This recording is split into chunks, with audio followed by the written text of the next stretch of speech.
Welcome back, the audience of the State of Affairs podcast.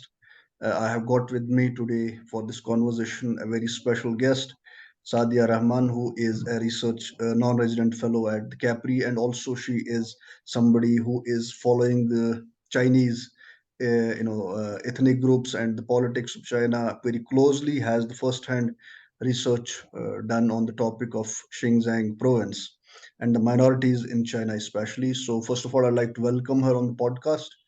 She's joining us from Hong Kong. So she's joining us from from Taiwan. So most welcome on the podcast, Sadia.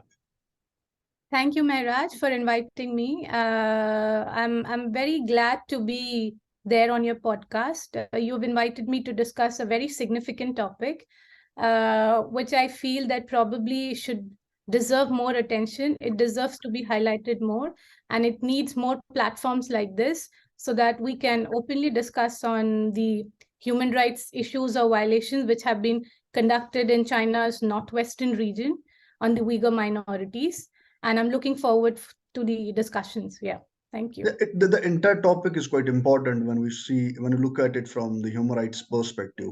Kindly draw us an overview of the entire thing and the data and the entire research project you have undertaken when it comes to the Uyghurs and this province of Xinjiang. What actually the research was all about.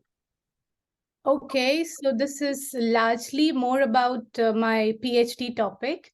Okay, so I covered uh, uh, what's happening in Xinjiang, what are the ethnic policies implemented by the Chinese state in Xinjiang, how the Uyghurs are suffering, what made the Chinese state to change its policies against the Uyghurs, particularly since 2014, what happened, and uh, of course, the idea was to do the field trip, but given the obvious restrictions I had that I cannot go to China, the the the second option I had was to go to Turkey, where the largest or sizable amount of Uyghur diaspora exist. So last year I visited Turkey, did an ethnographic study about the Uyghur community in Turkey, and I visited three cities: Istanbul, Ankara, and Konya. These are the cities where actually the sizable population live.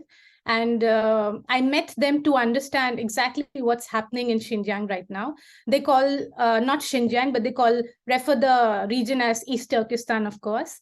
And I happened to interview the Uyghur victim families whose family members back in Xinjiang have been detained in the concentration camp.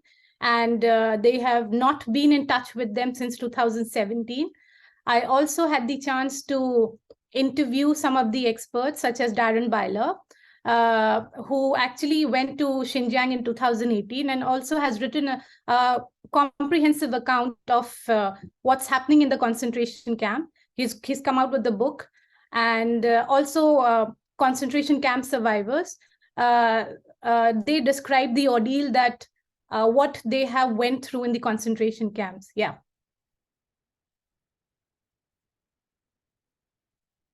I cannot hear you. You're not audible. That's quite interesting. I was on mute. Sorry for that.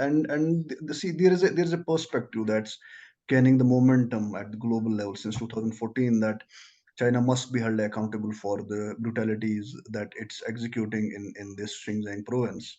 And the data that you have collected, that's quite interesting. And kindly extrapolate on this thing that what actually this entire issue of Xinjiang is all about. What about the Uyghurs? What about the human rights issues and that a state kind of a force and brutal policies have been executed by China against these minorities? Okay, so it's a very broader question. So I would take it one by one. What is the whole issue about? The whole issue from the uh, Chinese state perspective, it's all about their territorial sovereignty. Okay, they regard Xinjiang as an inseparable part of China, right? So they see that whatever dissent activities have been happening in Xinjiang is a threat to the existence of the Chinese state. That is why whatever acts, firstly in the 1990s, the Dissent Acts was considered as separatism. Later, after 9/11, the Uyghurs were tagged as terrorist. So if you see after 2014, what has been changed is counter-terrorism efforts have been implemented in Xinjiang because the Uyghurs are seen as potential terrorists, right? And from the Uyghurs' perspective, if we see, this is an issue of saving their native land. They see the Chinese state as the colonizers who have dispossessed their land. They have they have carried out a resource extraction policy, which means that their minerals, their oils, their cotton farms have been undertaken by the Chinese state. They have been marginalized, their demography has been changed, their cultural rights, their religious rights, their identity have been threatened. And the Chinese state had a policy which is known as the Han migration. Okay, so they changed the demography in that sense. And what happened because of that, the native people were expected to adopt to the Han cultural practices.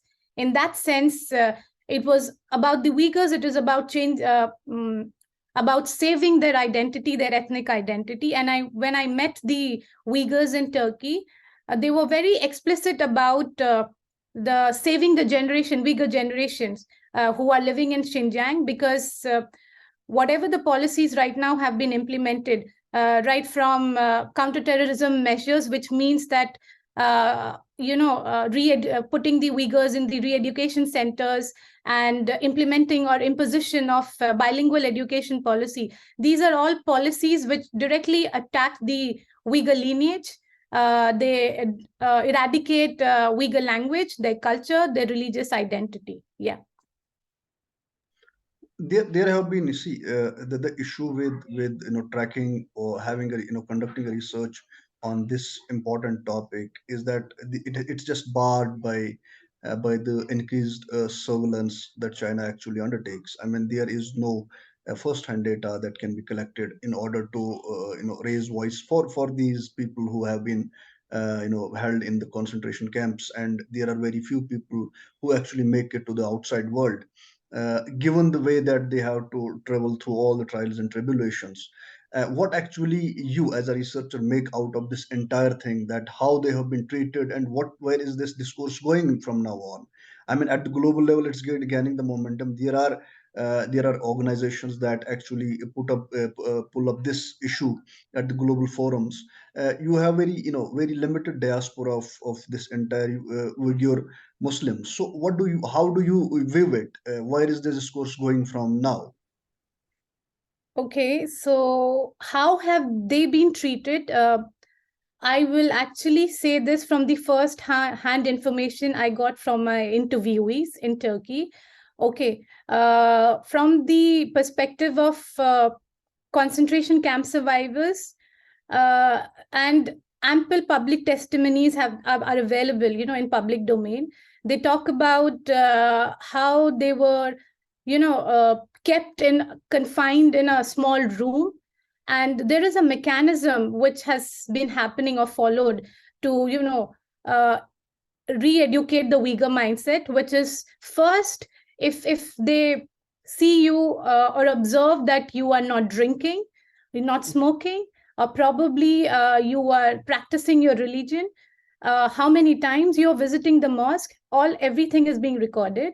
Also, if you have things like Islamic content on your phone, if you have apps like Facebook or Instagram, or if you have shared anything, these reasons are enough for you to be arrested and detained. Okay, so the mechanism happens like, first is the pre-detention center where you are kept for a couple of months, decided your iris scan are taken, your voice recording samples are taken, other biological features records are taken, and after that, you are put into detention center. Okay, and the detention center is incommunicado. You don't know for how many months or years you will be there, and what my interviewees told me is that there has been a pattern that you have to re-educate your mindset. You have to follow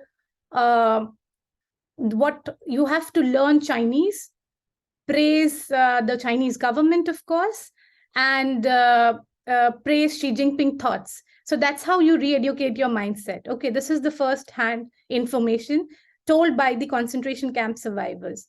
And where is the discourse going now? Uh, you see, the world is actually divided in two opinions, right? The world is debating right now that whether this is a genocide or this is a crime against humanity, right? While the world is debating these two options on the technicalities of the term or what's happening in Xinjiang, China is using counterterrorism measures with impunity and conducting human rights violation.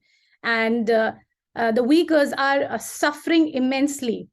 Uh, so I don't see right now that the discourse uh, will be, in a clear direction that it is a genocide, because the states will be still very much careful in using the technicalities, and because China is a power which cannot be avoided right now. It's a risen power. It has risen in stature. The world will be divided into two opinions. Uh, the Western states have been raising voice against what's happening in Xinjiang, but at the same hand, if you see from the third world perspective, the Chinese influence, because of the Chinese influence, we see that the states are reserved in putting ample pressure to stop what's happening in Xinjiang. Yeah. There is also always something that people say that it's just there is a resentment against the President Xi. Why do you see that Chinese public opinion? Because there are no, there are no right and open means to actually get anything from the inside. The reason being the surveillance state that China has become over the time. What about the Chinese public opinion? What about the organizations, if there are any, who can just put up this case of brutalities against a particular section of the society or a minority, and that too at this large scale? I mean, what do they think? What do other Chinese people think about it? You might have actually taken the data from them also. Okay, so let me put this in this sense that it is impossible, right, to understand the Chinese public perception until I go there, right? What the Han people think. Okay, but if if you talk about any organizations taking a stand, that's not possible, because you know that China's crackdown on human rights defenders inside China uh, has been amplified. Many human rights lawyers have been sentenced to imprisonment. So that's not a possibility. If you talk about the perception of from the Uyghurs' point of view, I asked this question to several of my interviewees, and I understand that the Chinese people are encouraged to settle in Xinjiang. Okay, there is a kind of appeasement politics by the Chinese state, that if you settle in Xinjiang, you will be eased with some kind of policy or housing registrations, etc., and you will be earning well there. So they are encouraged. They settle down in Xinjiang looking for better opportunities, and when there is a kind of a demographic change and when the native people are marginalized, you see a kind of tension and conflict happening, right? So from my interviewees perspective, they told me that they never shared comfortable relationship with the Han people. There was always a kind of um, tension between them. Most of them did not had Han friends, and because of their dietary restrictions, they also did not socialize much, because the Uyghurs are Muslims, so they preferred eating halal food. So yeah, that's what I understand. Yeah. You have brought up an interesting point over here, is that the entire region has been opened up for foreign investment, and they have been encouraged, the other population of the China has been encouraged to actually conduct businesses and trades in order to dilute the larger identity issue with the Uyghurs. What about the One Belt One Road initiative? Is actually China trying to make it happen that the entire issue will get diluted because of this economic policy that has strategic implications for the neighboring countries as well? So, what do you make of this One Belt One Road initiative, and especially at this level, where we can say that internally there are people who are being encouraged, and the other population has been encouraged to purchase land and conduct businesses. So, in order to have a demographic change in the entire region, what do you make of that One Belt One Road initiative? So, Xinjiang is a very important location for One Belt, so for the success of One Belt, One Road, right? BRI, Belt and Road Initiative. That's the correct term. And it was unveiled in 2013 by Xi Jinping, this ambitious idea, right? And it connects three continents, Asia, Europe, and Africa. And because uh, China depends a lot on Xinjiang's energy resources, any instability or dissent can have a spiraling effect, in destabilizing the region Xinjiang, having effect Central Asian states also, and it can have a, boomerang effect to the whole of the country, right? So it means that first, the Chinese party state has to curb the dissenting voices, and if there is stability in the region, then only it can attract investment, right? So the success of the BRI, of course, hinges upon Xinjiang stability, and it also fulfills the Chinese state's capitalist interest. Yeah. I mean, this entire thing that has actually come up is that there is a way and a strategy that China is undertaking in order to change the demography of the province of Xinjiang. And what about the larger issue of Chinese politics? Why does you see that the entire thing is going? Because there have been changes, and President Xi is now re-elected for the longer term. And what do you suggest when you are tracking the Chinese politics? What do you suggest as a researcher? What do you make of the entire issue?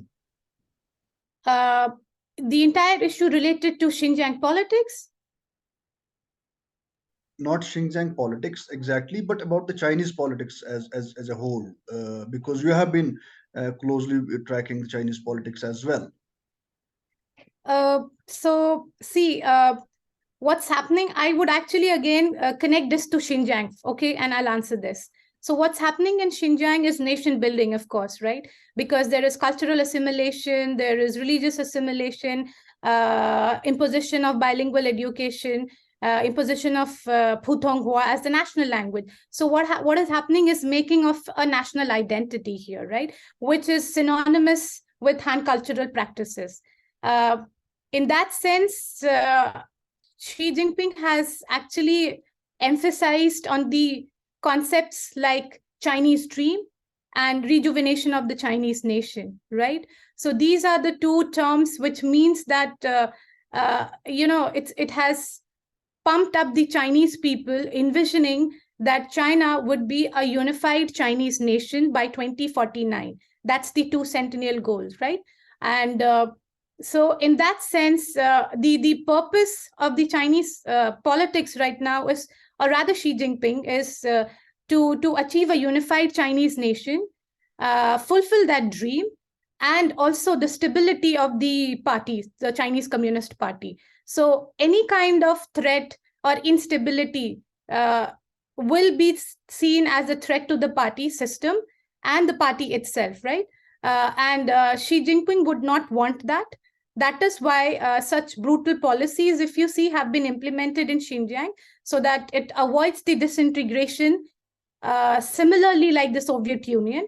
The ultimate objective is to save the party and also to achieve superpower status of China by 2049. Right.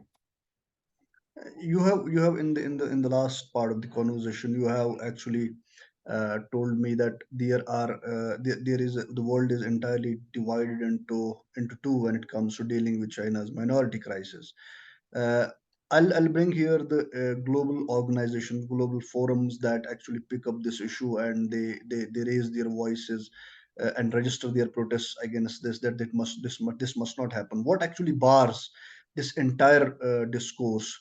because China, as a global actor and having such a massive economy, and also having such a vast military strength, what do you make of it that bars this entire issue to be raised and to make substantial gains at the global forums and institutions?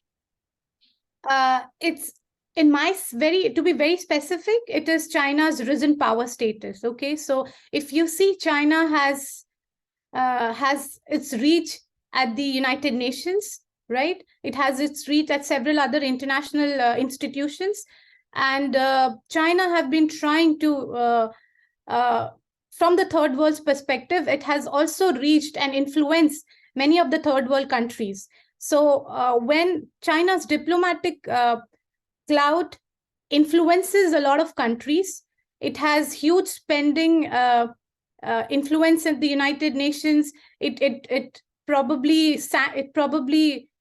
offers a lot of spending at the international institutions. So when you see that diplomacy exists, that the Chinese state, you know, holds an upper hand, and the kind of, I won't say a downfall, but US actually not being that active as a player as it is supposed to be, this anyways gives China an upper hand.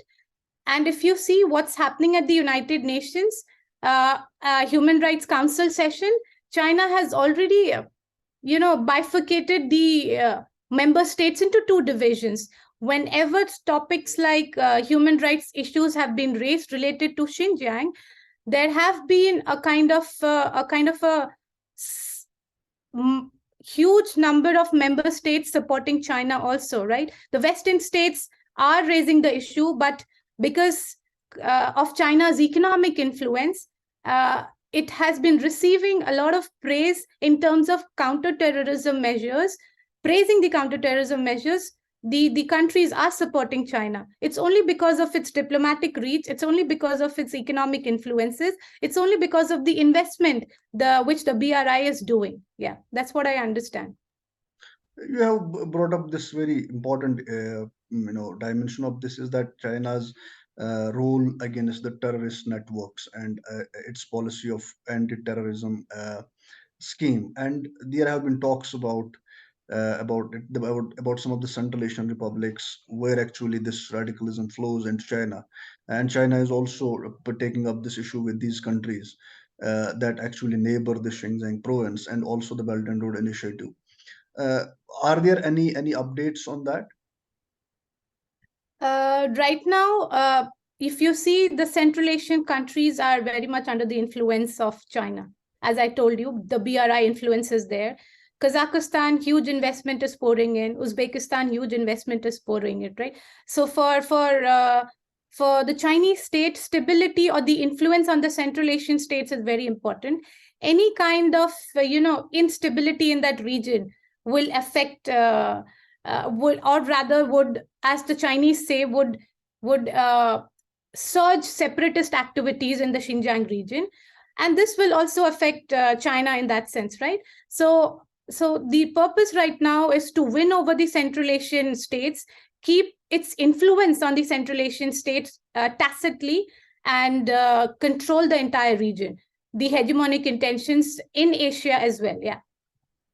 There has been at the global level, there have been attempts where we talk about the rights of the minorities have to be preserved in order to let this thing happen, that there must not be any example repeated, like in history we do come across examples like that. But the issue largely at this last point of this conversation is that uh, the data that actually any researcher might ask for further research into this area, into this domain of Xinjiang and the oppression against religious minorities like Uyghurs, we will say.